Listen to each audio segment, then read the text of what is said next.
Welcome back to Torment. Yes. Let's explore this valley some more. Why wouldn't he follow me here? Wait, who's that?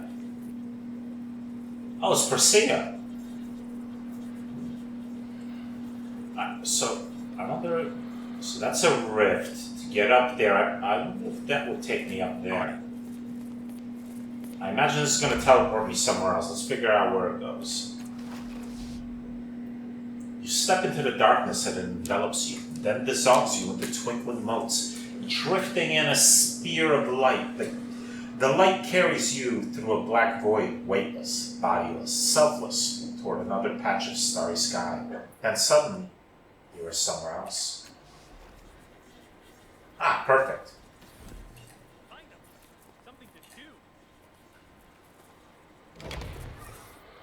You recognize this woman from the description that Omadon gave you in Sakis Cliffs. This is Persea, Omadon's lost love. She certainly doesn't appear as confused as Omadon made her sound. Instead, she's studying the necropolis with a frustrated expression. Persea, isn't it? A man named Omadon was looking for you. I convinced him to give it up. You what? She says, whirling around. Her eyes are wide. Pale circles. And you're certain he hasn't followed you anyway. She studies your face and relaxes. Thank you. You have no idea how much you've helped me. The idiot was so convinced I needed help. Is it so hard to just believe someone's words? She turns back to the necropolis. Damnable cultists, she mutters. I need to get back inside, but I can't risk. She catches your eye. Never mind. None of this is your concern. You've done more than enough. Okay. All right. Let's see what this thing is. A large upside-down pyramid floats before you, lit from below by a soft white light. It is made of weathered stone, but you can see lights and hear a faint buzzing through the cracks in its crumbling facade. You study it from every side. There's no inscription to explain why it was erected or by whom, nor is there any obvious way to interact with it. You do notice that the light from inside the cracks seems to follow your hand as you slide it across, so perhaps it is reacting to you after all. Alright, well, good thing I have Lore Mystical. Let's give it a shot. Oh, sweet, I don't even need to really use any effort.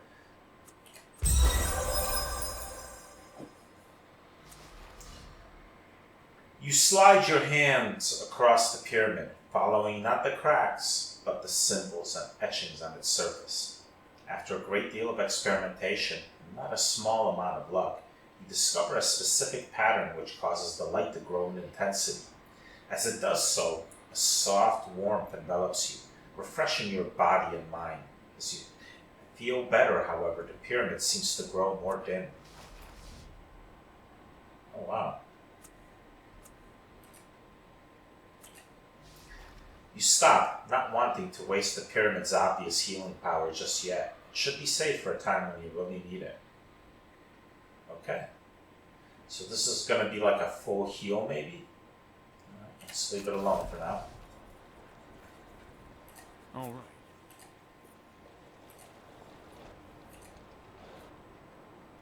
Learning begets doing. What is this? This androgynous woman projects an air of fearsome will. Her muscles are thin and wiry, and her body screams of sharp edges. She seems like a human stiletto. Her head is shaved, and she bears a tattoo of a cast-off on her scalp. Never seen you before, she says. I'm Barricale. Barricale Bruna. She starts scanning the cliffside. How long have you been awake since he moved out? Of your body, I mean. He's got that innocent idiot look. Changing God's already left him. He's not joining Paj, Barricale. Not if I have anything to do with it. Not particularly interested in recruiting anyone, Matkina. Not my mission. She faces Matkina. You're still mad about Cone? Still carrying that grudge? She looks at you and jerks her thumb at Matkina. All the people she fought so hard to save, they're all dead. Natural causes. She shrugs. But you don't carry a grudge for natural causes. Starting to remember why I left Mila Best. Starting to remember why we encouraged you to leave. She turns back to you. Anyway, was on my way to Mila Best with a message for Paj Reckon, but the portals are blocked. The cowards heard someone say the Sorrow's hunting again, so they locked the doors behind themselves. Paj will get a message later. I need to return to the endless battle. Tell me about Paj Reckon. She flashes a quick look of surprise. Oh, right. You're new. Paj is commander of the 1st Militia, took up the mantle, keeping our cursed sire's forces contained. Smart woman. Tough. Why would you fight the changing god? She sighs. He's going to kill us all if he gets the chance. He wants to erase us. Thinks that's the way to stop the sorrow. We're not his children to him. More like broken clones. Byproducts. He'd never sacrifice himself, but that's because he's the only real person in his world. I thought the first was dead. She is. Patch kept the name in the first's honor. She doesn't care for the glory. Besides, our creator's carved. Fighting him is the best bet. Using the first name reminds everyone why we fight. What's the message you have for her? Maybe I could deliver it. Endless battle intelligence. Not for you. Tell me about that endless battle. If it's really endless, why keep fighting? She shrugs. Makes us stronger. Faster. Deadlier. More of what we are. Strips away the dross of life and makes experience shine. Peacetime life is dull and worthless. Like watching life go past through a veil. War clarifies life. Makes us better. Endless is a good thing. You can keep that in mind. What can you tell me about Mila Best? She stares at you flatly for a moment. You feel a tickling at the back of your mind, and she shrugs. See for yourself if you can get in. They've locked themselves away. Think they're going to find answers while they're tucked away from the world. She shrugs. Place has its uses, true, but it's mostly a bolt hole from the world. Death comes for us all. Mila Best is just a place to prolong the waiting. How are you going to get back to the endless battle? She points. I was looking at the past Lacombe village, but it collapsed. Doesn't seem to be any way over these mountains either. No matter, I'll find a different way. She glances at you sidelong and sneers. Sooner rather than later, I think. What's cowardly about keeping the sorrow out of Mila Best? Hasn't found them there for hundreds of years, but now they say it's time to close the doors, like it's going to trade us in. Been telling them that if the sorrow tries hard enough, it'll get in. Can't stop that kind of power. On that, we agree. Mila Best is a false hope. She nods at your sister. Always were smart about that. Pity you're not so reasonable on the rest. Well, I'll be seeing you. No, you won't. I'm done looking for a way over these twice damn mountains. Gonna find a different way out of the valley. Been real good talking with you, though. The tone in her voice makes you question the veracity of that statement. With that, she strides off.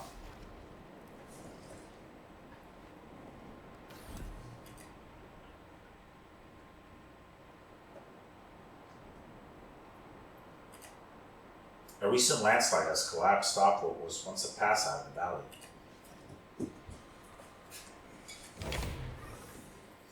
The man looks up at you momentarily before looking away into the distance at nothing in particular. He takes a drag on a smoke. His presence strikes you as odd, as if something about him were trying to inspire dread in you. What's your name? Donovan Russ flickers a gaze at you, and then stares off into the distance again. What are you doing here? Trying to get home. You see that woman? That's Talana. You got questions? He points. Yeah. Message received.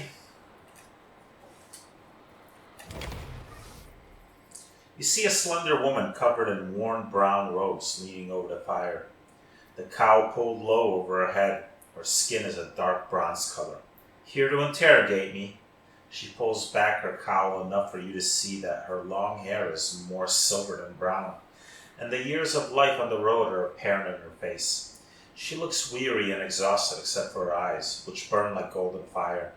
I'm Thalana Marquareth. What do you... Her eyes alight on your tattoo, and she hisses, Skist! You bastards are all over the place, eh? Look, I can't tell you anything, alright? We're done with fighting. Let him drag us back. We'll take off again. We're not going back to that hell. What are you talking about? She looks confused for a moment. You're a cast-off, so either you're here to drag us back or kill us. She turns to her side and pauses, as if listening to words you cannot hear. Then she responds, No, I suppose you're right. Still, he's a cast-off. Who are you talking to?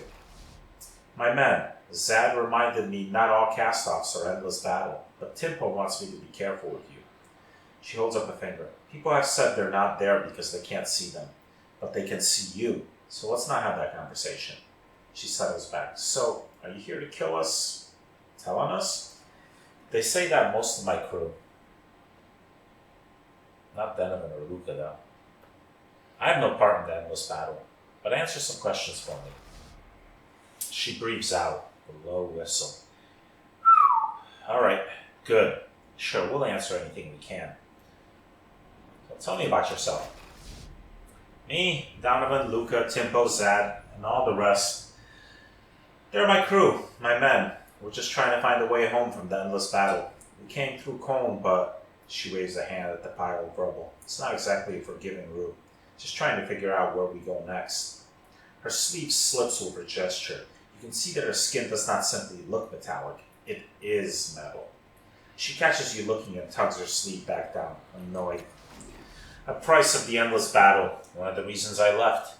I used to think I'd earned glory there. Thought my nano skills would propel me high. She scoffs. Only room in that exalted air is for cast-offs. The rest of us bleed while you lot laugh. That's why we got out. Hold. You came through Cone. What was it like there? She mutters to you. Haven't been back for centuries. Not since Tash. I couldn't bear the thought of it. It's just ruins, mostly. Cursed ground. People tell stories of some kind of genocide hundreds of years ago, but who knows if that's true. We didn't want to go through there, but we did. She nods brusquely and looks off into the distance. She says nothing. What are you doing here? Camping, trying to figure out our next steps. Came through Cone with reluctance and decided it wasn't the best place to plan. Thought we'd get a clearer perspective down here. She frowns. Instead, there's some sort of cult war going on. We've got to leave sooner rather than later. She nods her head as if receiving compliments from an unseen audience. I only see Donovan and Luca there. Where are Timpo and Zad? She closes her eyes and pinches the bridge of her nose. If you can't see them, it's no fault of mine. Frankly, they're lucky they don't have to talk to you. What can you tell me about the endless battle? Oh no. It's too much. Too much horror. She shuts her eyes tight and shakes her head. When she opens them again, her eyes are cold. You want to know about the endless battle? Talk to my crew. Hear from those who ran. Why they ran. Then, maybe I'll tell you what I think. Looks like you've been resting here a while. Is it safe? She chews the question for a while and then shrugs. Safe for us, she says sourly. For you? She eyes her companions and then gives a slight nod. We can make it safe for you. It'll cost about 100 shins.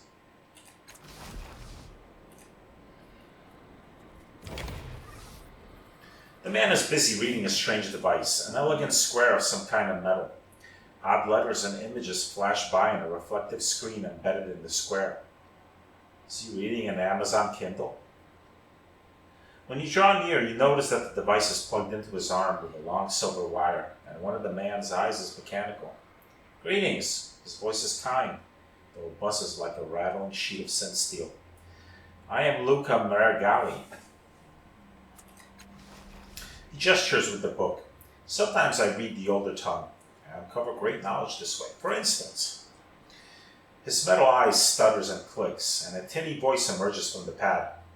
The formal education of the young beings in utero, with nervous system uptake inhibitors and microwave transmissions to the developing fetal brain. He clicks it off. You see, I do not know the species to which this refers, but I begin to know of them. At any rate, what can I do for you? Tell me about yourself. He nods. I've spoken my name already. The knowledge of my character is thus more important. I was a soldier.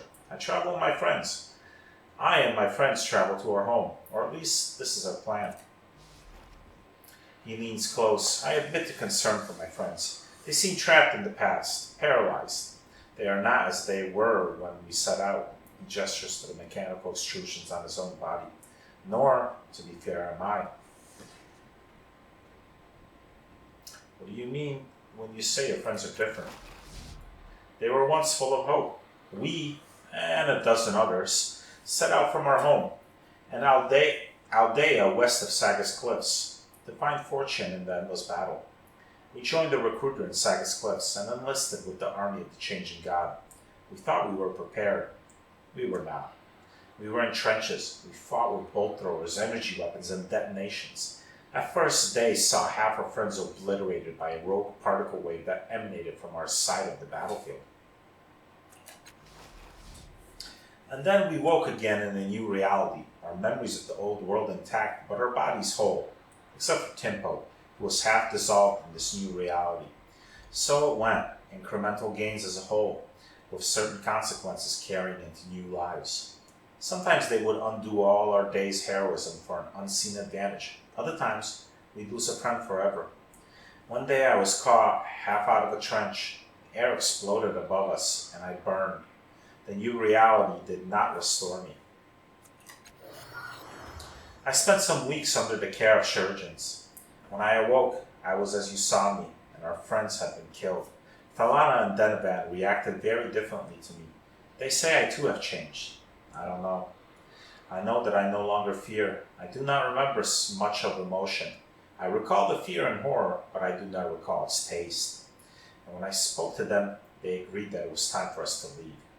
To leave before we became these forgotten names, lost in the flux of worlds. Timpo, Zad, Brasiev, so many names, all gone. What can you tell me about the valley? It is a dry place. I tasted the water that bubbled up nearby. It was alkaline and induced strange visions. My new metabolism protected me from the worst of it. Had my friends tasted it, they may have died. He looks down at his metal pad. We have found no bodies, nor anything of value. All is quiet. This is a waypoint, not a destination. Dalana says you're deserters. He frowns. Yes, we have left our posts, but I do not believe we have deserted. I believe we have become aware. If the battle is endless, then our struggle means nothing. If our struggle means nothing, why should we continue to struggle? Money and glory were our reasons. Were. I don't remember being so foolish.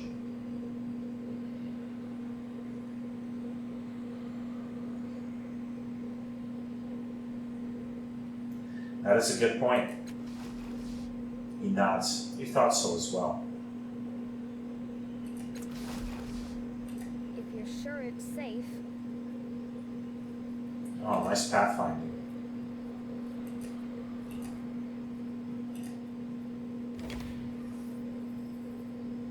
Delana says you're deserters from the endless battle. He stops breathing. The smoke falls from his nerveless fingers, and his face goes slack with terror. He starts shaking, and a single sob breaks from his throat before he snaps back to reality. The flat expression settles back onto his face, and he picks up his dropped smoke. He takes a deliberate drag, and only then does his tension ease. No. Timpo, Zad, oh gods, Brasiev, why? Can you tell me anything about the endless battle? His breath hitches, but he controls his reaction this time. No, see it yourself. I'm going.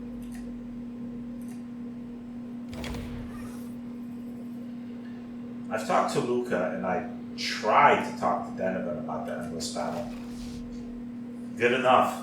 They were normal people once, ordinary, growth-seeking kids. Look at them now. Most wars, she starts.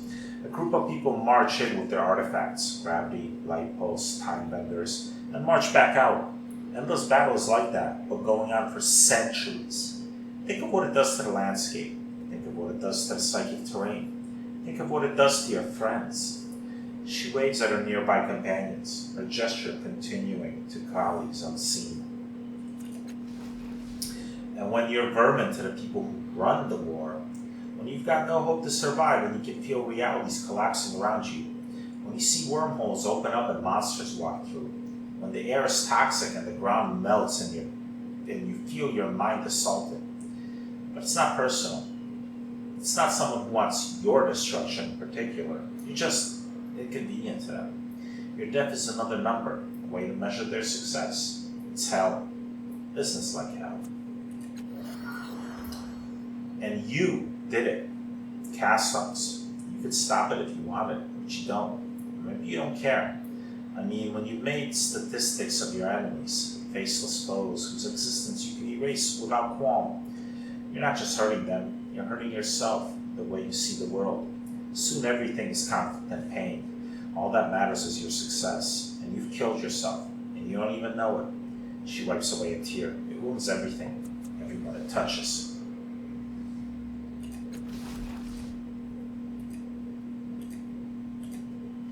These packs are lived out of, but apparently ready to leave at a moment's notice. They smell faintly of herbs and ozone. I'm going. I can't walk down that, so I'll have to go through this rift again. Yes.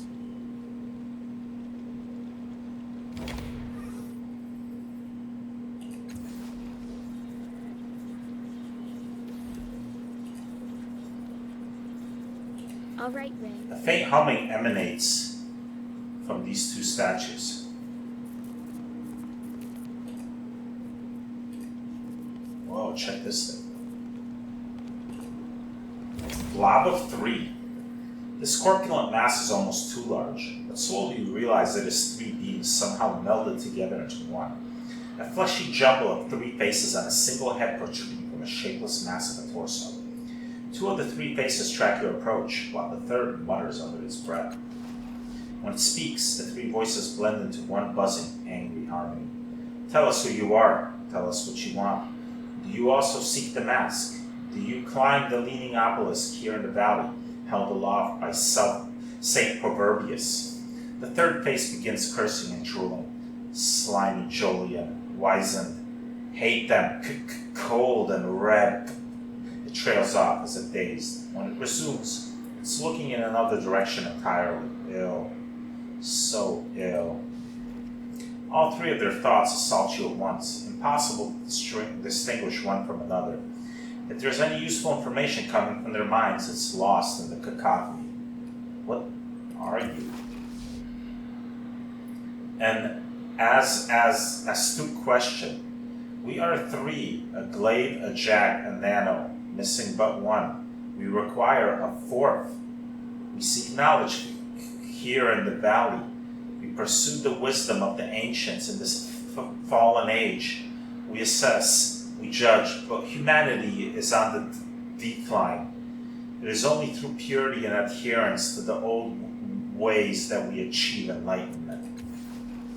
Well, if you're looking for someone with wisdom, look elsewhere. We scoff in the face of wiseness. We laugh at danger. We lost the train of thought. No matter. The blob stares at him, incredulous. You have the aura of a hero and the mind of a simpleton. Can your lineage truly be so sullied? When you say you need a 4th, what do you mean? A 4th giant join us, to complete us, to square our circle. Someone to sing to us, to unite us, suggest someone.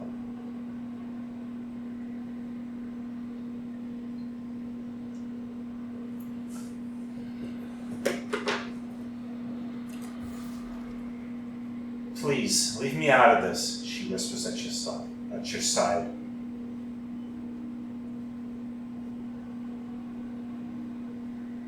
What if you sought a minstrel, a bard? Would that help you? Yes, his voice would soothe. His words, his leadership, history could understand the lore, markings in valley.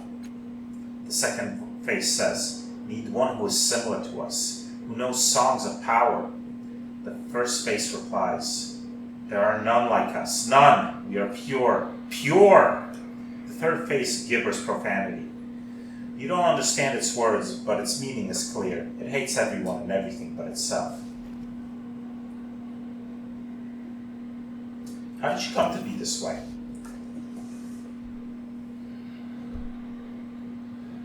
We climbed the leaning obelisk to seek the mask of Prosper.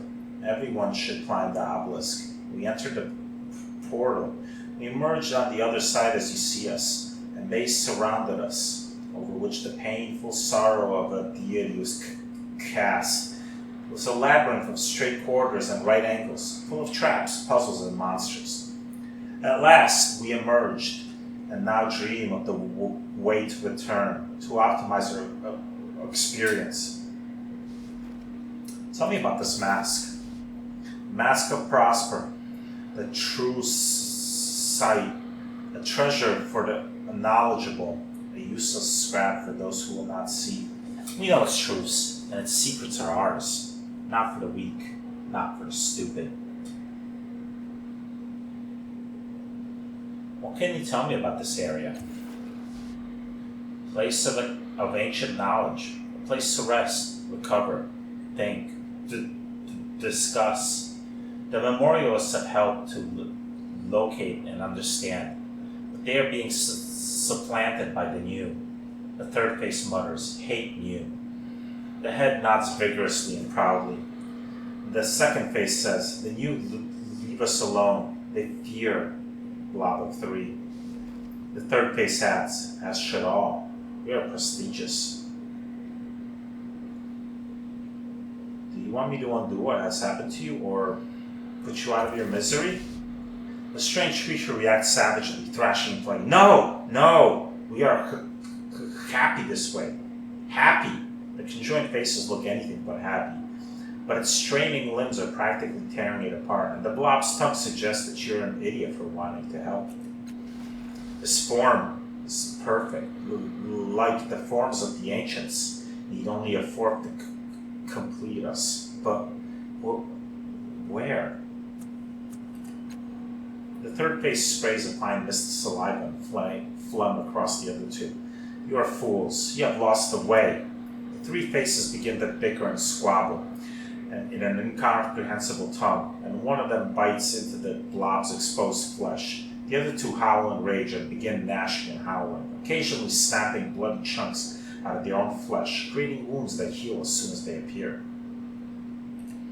Wow, okay. Yes.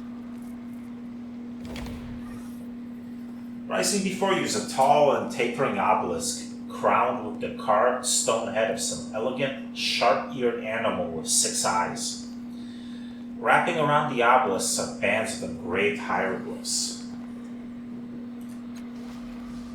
The carved head mounted on top of the obelisk stares out into the distance, its eyes empty and mournful.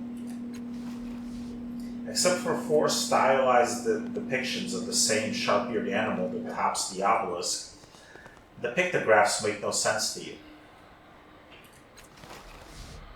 The base of the obelisk is smooth, untouched by any weathering or other troubles that seem to have eroded much of the other ruins in this place. It sits in a pool of acrid liquid. The liquid smells foul and caustic, but the obelisk appears undamaged. It's unclear how much more of the obelisk lies beneath the pool. The statue's head seems to move until its eyes stare directly into yours. They are still mournful, but no longer empty. A faint beckoning glimmer shines within. You turn to your companions, but they don't seem to notice that anything strange has happened. A wave of dizziness overcomes you as you gaze into the statue's eyes. You are no longer facing the obelisk. Indeed, you are no longer human. The tail of the dead lock in your mouth drags across the ground as you creep through the dense foliage to the temple. You peek out through the gandu fronds and see the old monk, Nimu, shucking how pods on the weathered steps. You pad out to greet him, and he grins toothlessly at the sight of you. There she is, he says, chuckling. There's my brave hunter, and with a gift. How thoughtful. You drop the lock at his feet and arch your back as he strokes your fur and adjusts your collar. But your work isn't done, sweet girl. There's locks aplenty in the grain room. Bring me a dozen more before I finish these hyos, and I'll give you your favorite nibble. A dozen lakhs is nothing to a hunter of your skill. You pad off to the granary, ready for battle. The obelisk reappears and you realize your joy was remembered only. Is there anything else? You watch from the undergrowth, terrified as the followers of the bird god pull down the stone statues of the great ones and chase the monks from the burning temple. Heathen! Cries their leader. Worshippers of false gods, kill them all. A birdman sees you. He shrieks. A sea turtle. We must kill it. The monks hide their souls in the little beasts. If we don't wipe them all out, the monks will return, strong as ever. You turn and bound into the jungle as a mob of angry men crash in after you, and the obelisk fills your vision again.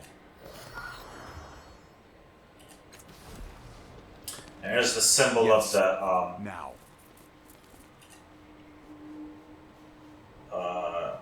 Cult of the Endless Gate. And it's all over the place. There's another tear. There's some more people to talk to. Okay, let's leave off here. We'll talk to these new folks over here. This guy's got the similar thing going on as Calistash. Too bad I don't have her with me right now. But no matter. We'll talk to them, see what they have to say.